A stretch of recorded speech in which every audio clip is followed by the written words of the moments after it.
अस्सलाम वालेकुम। बहुत अरसे से कह रहा हूँ कि दुनिया हालत वर्ल्ड वॉर 2.5 में है, लेकिन अब 2.5 प्लस में जा चुकी है। यूरोप में जंग जारी है, रूस और यूक्रेन के दरमियान।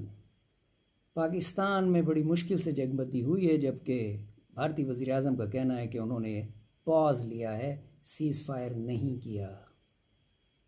और ईरान इसराइल में बहुत जंग जो है वो शिद्दत इख्तियार कर गई है। इस वक्त किसी भी फरीक की एक छोटी सी गलती पूरे खित्ते में बल्कि पूरी दुनिया में एक बहुत बड़ी जंग छेड़ देगी।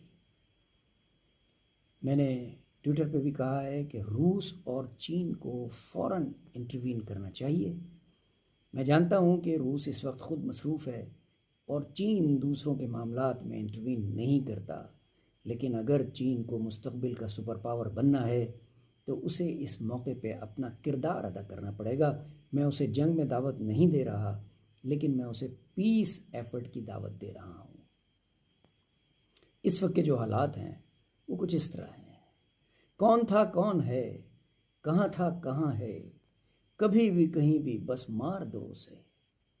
यही काम इजराइल इतने सालों से कर रहा है।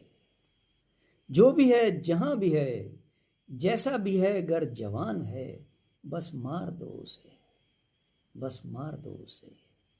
जंग मसले का हल नहीं है। खुदारा होश के ना खो लीजिए, कल को शायद पछताने के लिए भी नहीं बचेंगे। शुक्रिया।